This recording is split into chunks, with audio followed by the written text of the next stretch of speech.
What's up, everybody? It's your boy Mark B, and welcome to another episode of conVersate After Dark. Tay, what's up with you? Not much. What's going on with you? Just ready to have some fun. Tell people where they can find us. You can find us at conVersate After Dark everywhere. Make sure you like, share, and subscribe to our channel. And you can find us at CVAD, the podcast at gmail.com. You want to be on the show, email us CVAD, the podcast at gmail.com.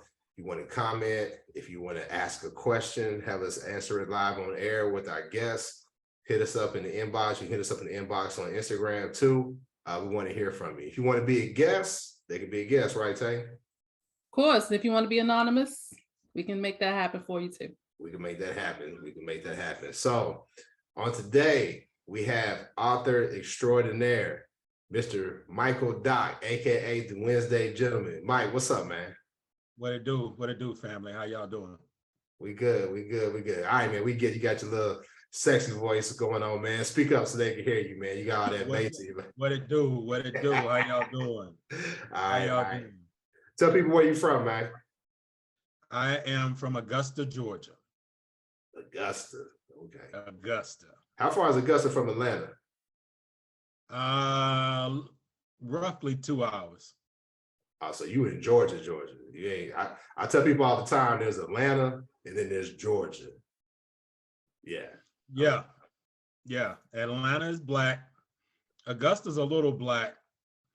I'm in Georgia. One thing I always told people, man, that Atlanta, man, there's a high sexual energy in Atlanta. There's a bunch of fucking freaks in Atlanta. Is it the same thing in Augusta?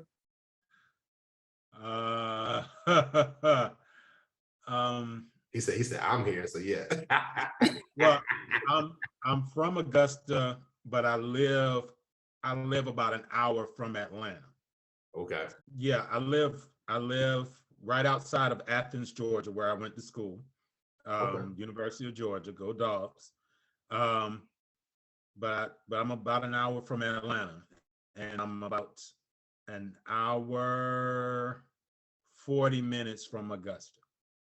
Okay, so does the freaky shit go an hour outside of Atlanta, or is it stop by the perimeter?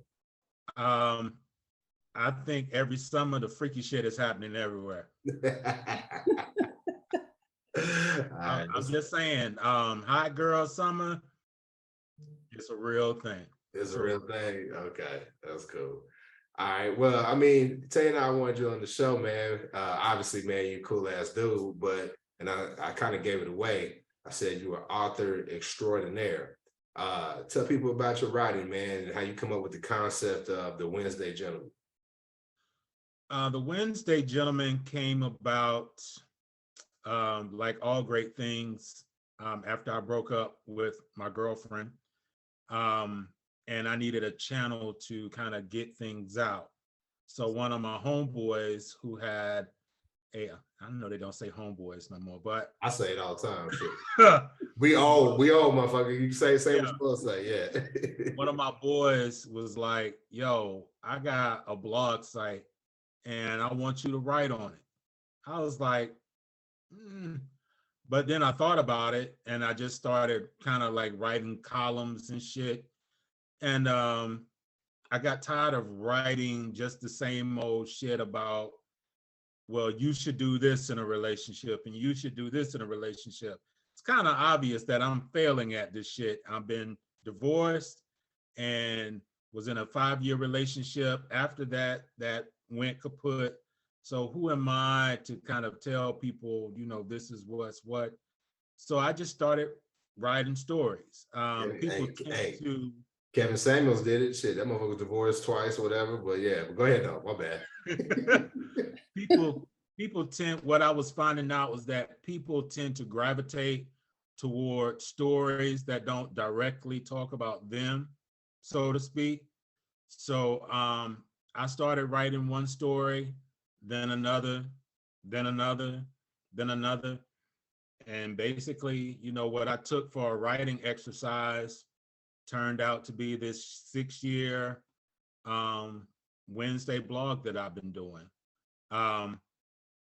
It's kind of therapeutic. It's like Jay stepping into the booth, gets a concept, freestyles it.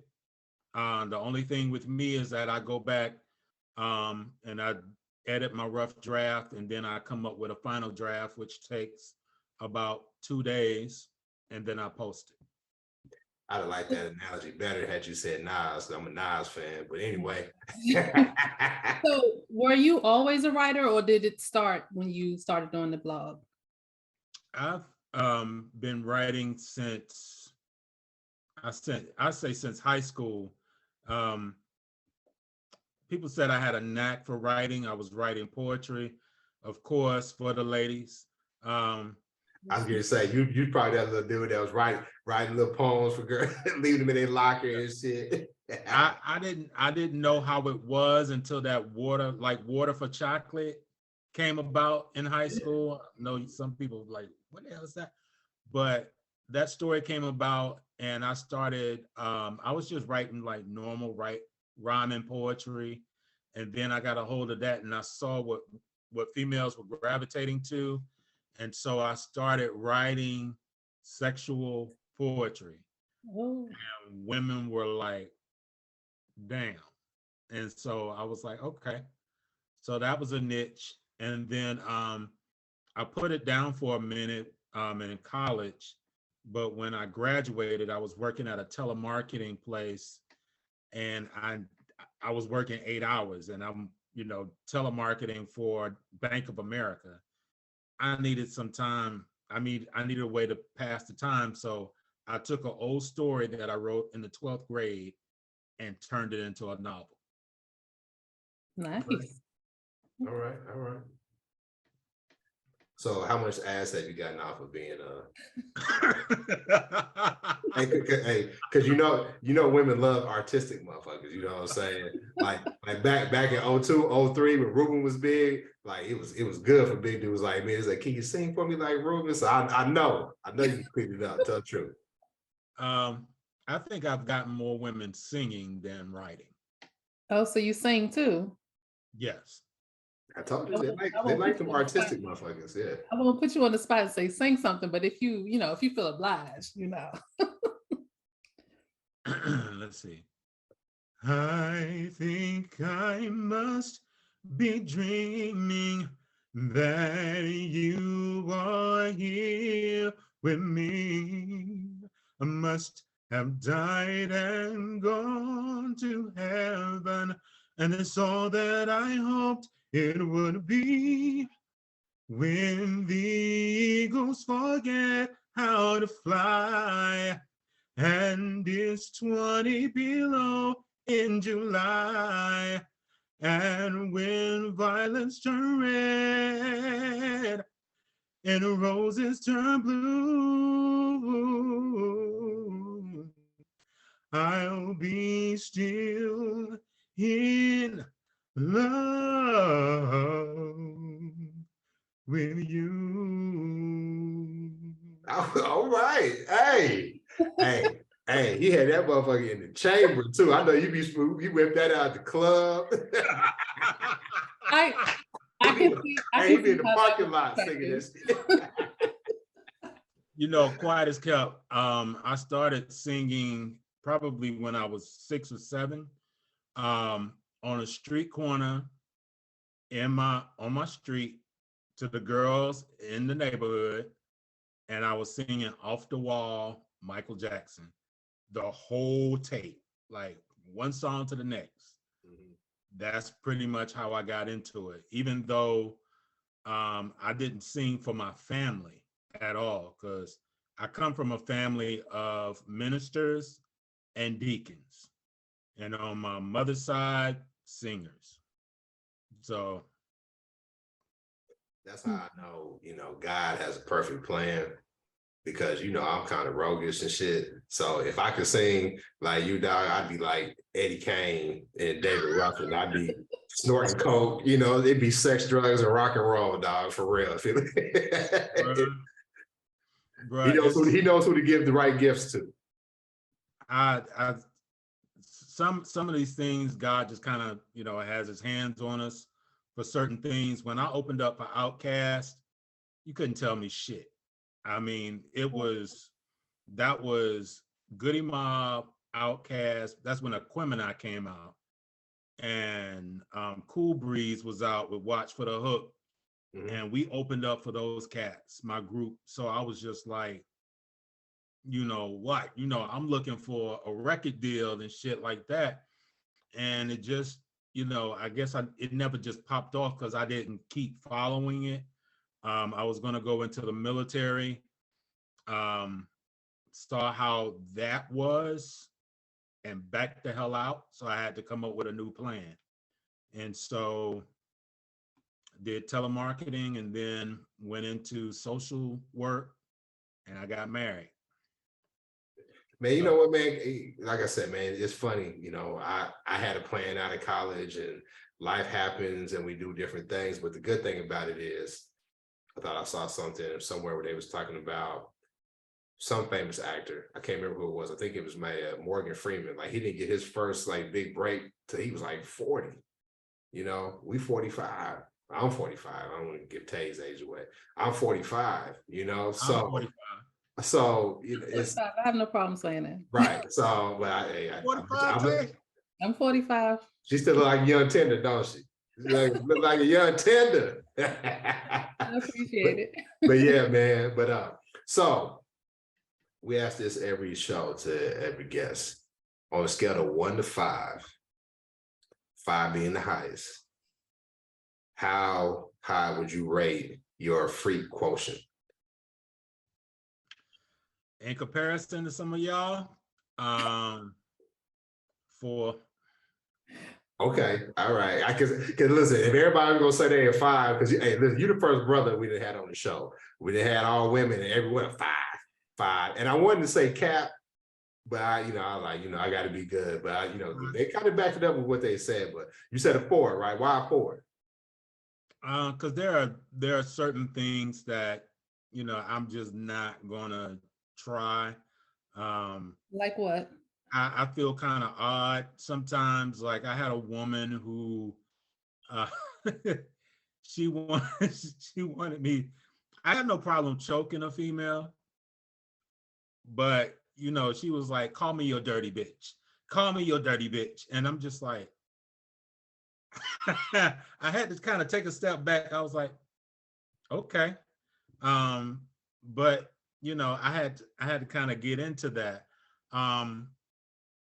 Other things, it's just some things I'm just not comfortable with. Like, you putting something in my ass. Nah, we ain't doing that. So, I'm game to try things, but not everything.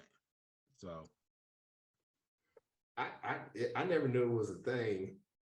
You tell me, because you probably know more women than I do. I never knew it was a thing that some women like to be called a bitch in bed. Some. I grew up in the 80s. I'm a Isley Brothers, like Jodeci, like I like to make love type dude. That type of shit. I don't. That's how I get in trouble. Making love to him. But when she did that, I was just like, because it just kind of, I was in my stroke. I'm stroking the hell out of her, and she's just like, "Call me your dirty bitch. Call me your dirty bitch." And I'm just like, we just took a shower together. Call you dirty bitch. So that's, yeah. It took a minute because I gave her what she wanted. And so my whole thing, what strokes my ego, is how many times a woman can climax. Because I'm just, I'm taking count. I'm like 1, 2, 3, 4. And there's a certain number I want to hit before I climax. So. What's that number? It just depends. It depends on the night. It depends on the statement that I'm trying to make.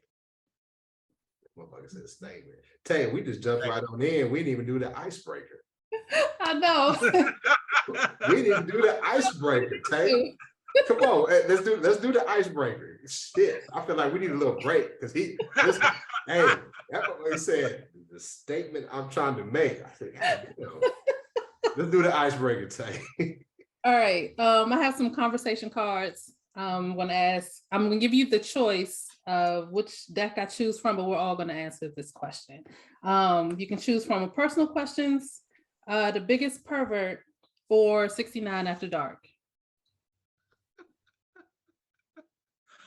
The biggest pervert. Let's go for it. Yes, yeah. I was hoping you would do that. Yeah, let's do it. I'll shuffle the deck. All right. Okay. Oh, this isn't really bad. Have you ever taken a body shot off of someone? It's kind of a basic question. Shot. So the glass on them or just liquor on them? I would say liquor on them. Yeah, I've tasted liquor off of a female. Yes. Okay. Marvin. Nah, that don't seem like the shit black folks do. It definitely is because I'm Black and I've done it. Oh, okay. Or when Wesley Snipes poured wine on her and said, "Cancel that bitch." Oh, yeah. You know, Brown. Yeah, that's Brown, that yeah. shit. Yeah. Not in that way. But I'm saying, they were pouring champagne and shit on, you might pour wine or something on a female's back and lick it off of them. I always thought it was like somebody was laying on the ground and like you had like shot glasses on them or whatever. I don't know. But that was my interpretation of it. Yeah. Or the liquor on there. Oh, I mean. Tay, go ahead, Tay. Finish the story. That's all y'all getting from me today on that.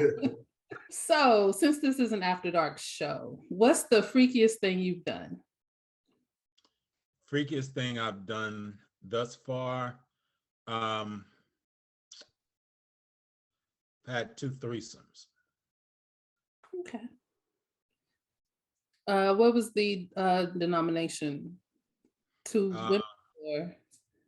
The first one was 2 guys and a girl. Second one was 2 women and me. Okay. Marvin, don't make that face. I know where your face is going. It's a threesome. Oh, he gonna say it's a train. Yes. No. I listen. I used to think that, but it's technically I guess it depends on how you define a threesome, right? Because in some people's mind, a threesome is all 3 people involved together, right? Everybody entertaining and pleasuring one another. I guess it can also be a threesome if just 2 people are focused on one person. So I guess by that definition, that's true, I guess. It is. Okay. All right. Also, intent, I think, plays into it also. What you mean? Because if your intent is to dog a woman out, then it can be looked at as a train. But if your intent is to make sure she's pleasured by it just so happen to be 2 men, I don't consider that a train. I feel you on that. And like I said, this is the more mature Marvin. So back in the day, like, yeah, it's a train. But nah, and I joke, but nah, it's not. Especially if, because Mike kind of alluded to it, and I'm the same way. If your intention is on pleasing the woman that you're with, and if she says, hey, I want to experience 2 guys. I know a couple women that said, hey, listen, I want to see if I'm woman enough to handle 2 guys, if I can handle 2 men at one time. And if you want to, help her achieve that fantasy, then I don't see anything wrong with that. I don't want the other gentleman touching me though. We're gonna have to work out the logistics, right? To make sure, hey, listen, That just swapping turns, bro. Yeah, we ain't crossing swords. Yeah, we ain't crossing swords or anything like that. No. And I ain't even gonna lie. Now I'm telling myself, I watched, on different porn. I think even the DP might be a little bit too close for me.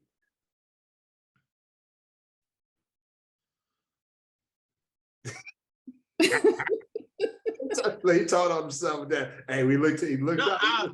like I said, I had a friend of mine tell me the story of her being, well, penetrated. What is called, we call it the DP. The DP.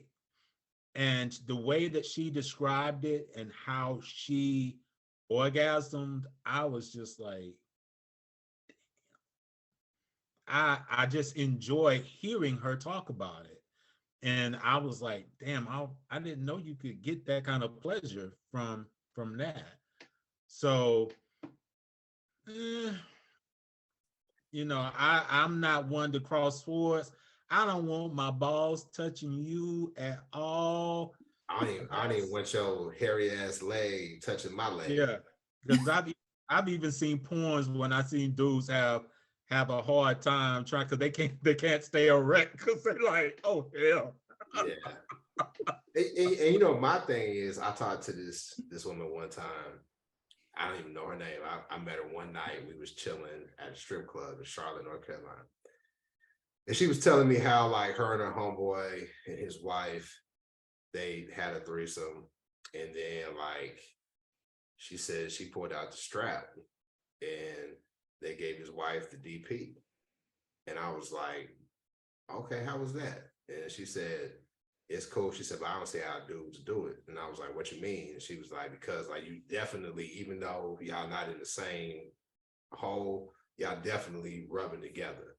So I think for a guy to be able to take it there, there's a certain mindset that you have to have. Like, you know how like some porn dudes have a different mindset than most regular dudes. Because a porn dude can sit there with his dick on hard for hours while they sitting here like, adjust this light, do this, do that, and they just on go. I think you just got to have a certain mindset to be able to do that. And I don't know if I'm there, to be honest with you. Nothing wrong with that. And I don't think there's no shame in that. No. God, bro, ain't no shame, bro. Ain't no shame. No shame. I want to go back to the writing real quick. So when it comes to telling your stories, how do you get in the, or should I say, write it from the mindset of a woman in a regular story and in an erotic scene? How do I get into the mindset of a woman? A To lot write of from her point of view, yeah. For just like character building, if you've noticed, a lot of my female characters have male characteristics. Mm-hmm. So I tend to write a female character like a male, because normally what females will do is that they will say, well, if we did that, it wouldn't be like that. Men do this. So I'll just switch it up so I can get an honest answer. So I do that, but I also talk to women. And so I get their feelings, their thoughts. So when I'm exploring a sex scene, which is for me the hardest thing to write, no pun intended. It's the hardest thing for me to write because I have to take my mind there, and then I'm trying to flash back to how that woman was in that moment. So normally, like when I have sex, I'm looking at the woman, I'm observing her facial features, how she's reacting, legs, all of that. I am like just absorbing knowledge like I'm AI. And then I just put it on paper. Okay. Have you ever had somebody hit you up and say, motherfucker, I know that was about me? Yeah. But normally I would tell, if I'm writing a scene about a woman and she knows it's her, I will tell her before it hits. And 9 times out of 10, women are flattered. I can see that. You know, unless you got the stinky kitty. And for that one, I never told that woman who she was. You wrote about somebody having the stinky kitty? I saw something the other day, and it said that most men don't want to admit that the reason why women have stinky kitty is because of men.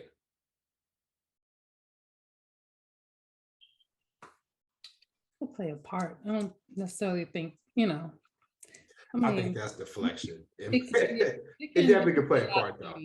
So. It definitely could play a part, because if you out here and you got your gal and you out here raw dogging a bunch of chicks, and then you coming back home, first of all, that's foul. At least strap it up if you're gonna be out, wilding out like that. And then guys, some dudes don't know how to clean right, you know what I mean? So I guess that could probably throw out the pH too. I don't know. I'm not a woman. Tell you what you think. No, like I said, I mean, I think that can be one factor, but it's definitely not the only factor. So I wouldn't just blame men for that. Thank you, Tay. So when she had the stinky kitty, did you still hit it? I mean, I was already in it. So oh Lord, you ain't stopped? I mean, I stopped when I came, but callback was a no. So what was the count?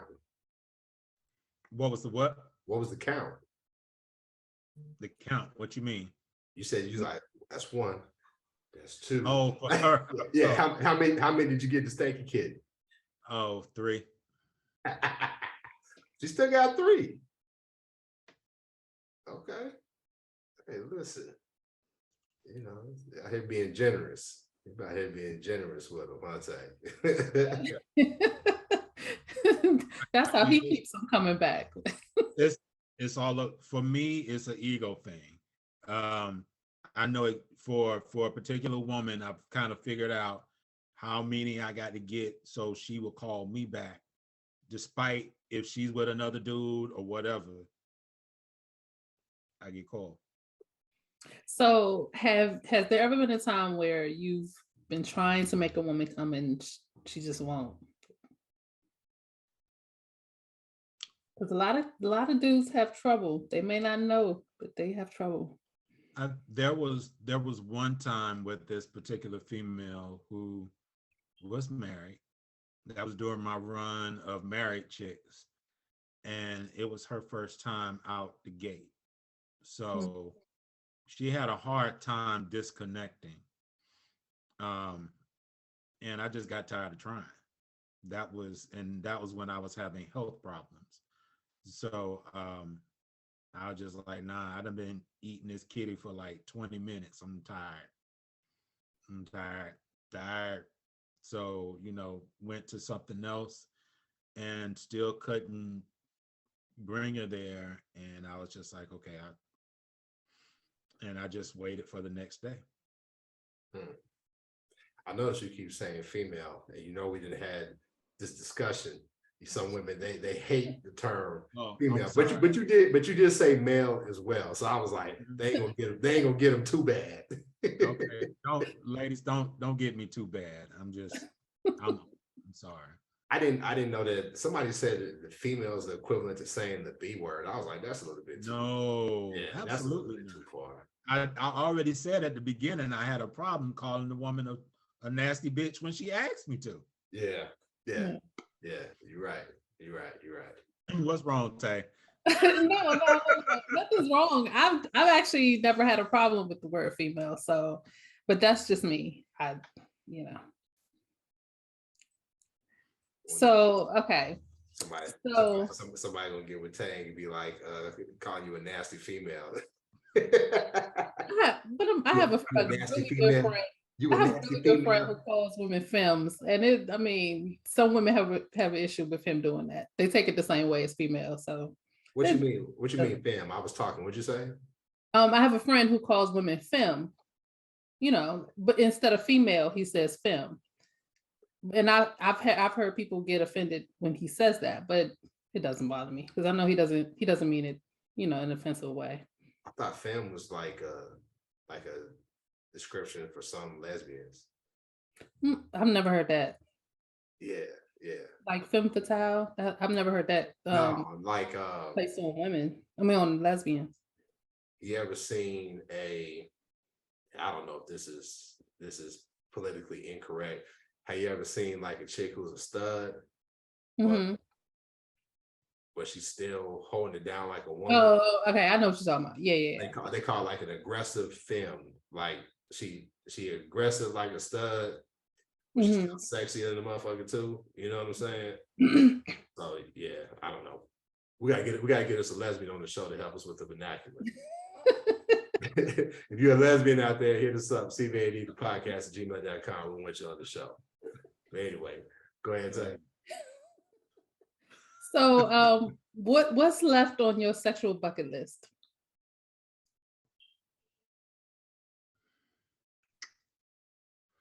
EP.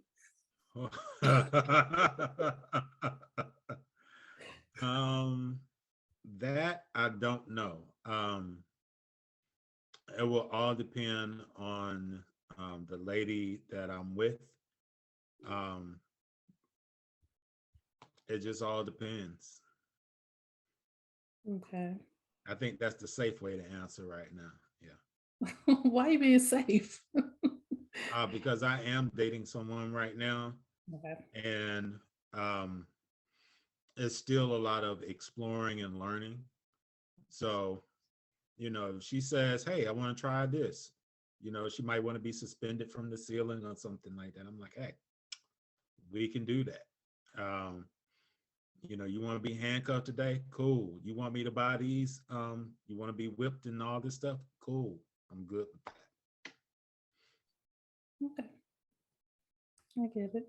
So how long you been with the person you're with right now, man? About a year and a half. Okay. All right. So that's at our age, that a year and a half means something, because most people at this age, you see pretty quick what you don't want and what you do want in a person. Kind of, sort of, just all depends. People will still have that wall up, and you're still having to get people to this place of being vulnerable. And so once they are vulnerable, then you can see. And so a lot of times we wear this mask and we continue to have this facade, and people fall in love with the facade, but it's not really who we are. Mhm. And so for me, I have to cancel out what someone says and just look at their actions. And then I'm looking at how, where, how their life has been. Have they been sheltered all their life? Have they done this? Have they done that? What gives them that perspective? Is this something I want to kind of see through? They may not know this, sex wise. Let's see if they can get to this and just allow grace. Now, there always comes a time where, you may like, nah, I can't do this. And for me, that's fine. So if she says, Mike, you're taking way too long to propose to me, I'm leaving, I'm good with that. That's her choice. I'm not going to hold on. You've wasted so much of my time. And But there's a whole lot of me to unpack, not unpacked. That's stupid. I got you. There's a lot to unpack. And so if you're going to see all of it and you still decide, when you see my ugly side as well as the good side, and you say, okay, I can deal with this, then we can rock. But, a lot of people don't want to deal with ugly stuff. And so, then we go back on the auction block. So, yeah, that new relationship energy, that's definitely a thing. And I think we all wear that mask, but wearing that mask can get exhausting. So when you see that person, like you said, when they're just totally bare, that's when the nitty gritty really starts. And I like how you talked about how people you know, how they come up. Because I think we're all folks with baggage and traumas we're trying to deal with. And when you start seeing like, okay, is this person like this because of their mama and daddy? And can they really change how they are given how they were raised by their mom and dad? And can I handle it if they can't change? I think, yeah, that's a solid point that you're making, my brother. Yeah. So, so you've been in your relationship for a year and a half. So how was dating after 40? Is it, how was it different from when you were out there in your younger years? Man, trying to find a nice way to say this. When I was younger, I mean, it was cool. Every woman, and I was thinking about this while I was working out today. Women were able to do whatever in my younger years. Riding, no problem. Twisting you like a pretzel, no problem. Now, oh, I can't ride. Oh, I can't do this. Oh, my knee. Oh, such a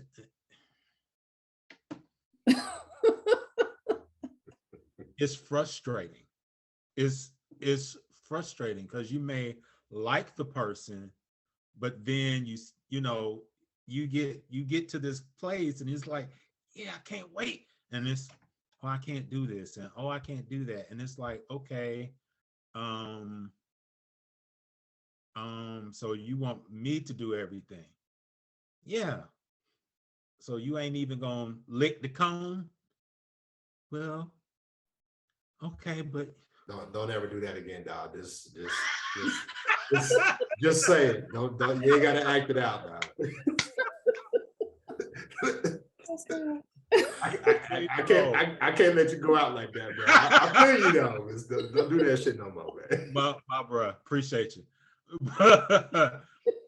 But the shit is exhausting. It's like, I understand how important it is at this age that we're at now to take care of ourselves. I've had an issue with my heart because I was going so much, wasn't resting, wasn't sleeping, found out I had sleep apnea. And once I got that situated, I came down, I forget how many pounds, like 70 pounds. I was in the gym. I was already in the gym, but I was in the gym more, just making sure that I stayed up to par, because that was always my calling card. Like, this brother can last. You were never going to call me a 5-minute brother. You were never going to call me that. But 5 minutes good fucking for some people. Go ahead. yeah, I know. It's just not for me. Okay.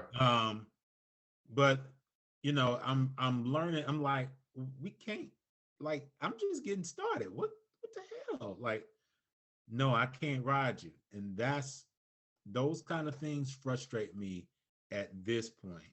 Even though I understand that, we have limitations and things happen. It's just, that's one of the little frustrating things.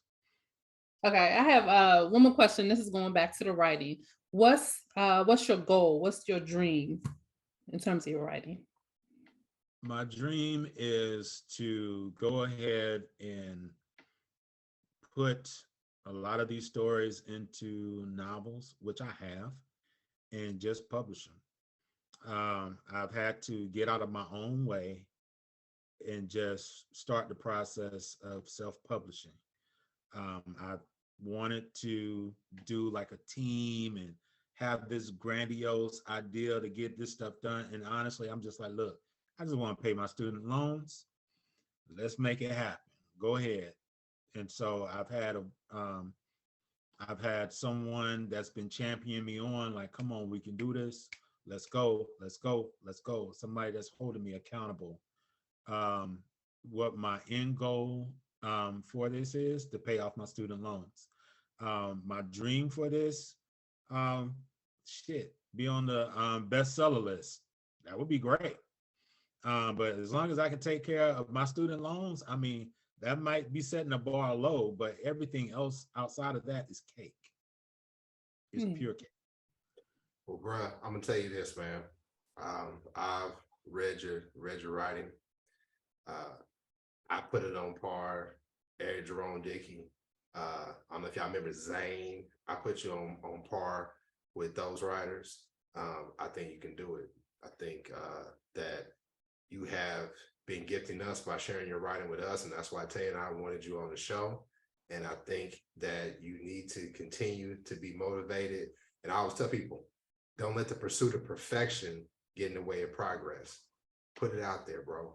Just put it out there, and I tell you, people gonna love it. So that's my word of encouragement to you. But before we end the show, we got a game that we play with everybody. Tay, go ahead. Let's get it started. Okay. The game is called Normal or Nasty. I'm going to give you a sexual scenario, and you tell me if for you it's normal or nasty. I had one in mind, but I switched it when we had the conversation about what's disrespectful or not. So, ejaculating on a woman's face, normal or nasty? Normal. Okay. Okay. Why you making that face? You gotta do it every time? No, just whatever the situation calls for. So if she says, come on my face, coming on her face. Okay. Yeah, I definitely think it's normal. But yeah, I don't that ain't nothing nasty about that thing. Now, It was well, because I know some people find it disrespectful. Some men and some women find it disrespectful. So, you know. If that's what she wants. I'm not just shooting on her Yeah, face. yeah. I get it.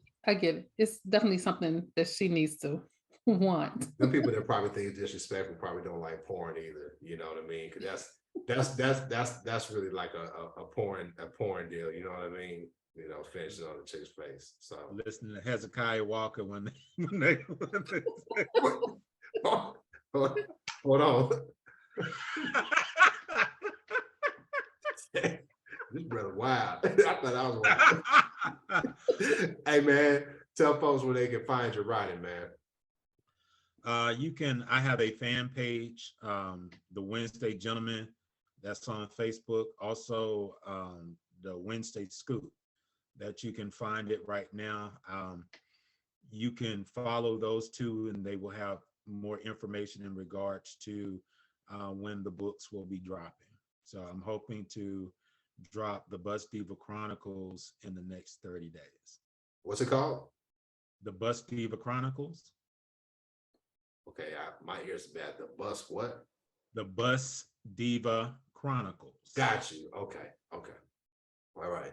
Well, man, we're looking forward to it, man. We release it. We definitely want you back on the show so we can do whatever we can to help you promote it.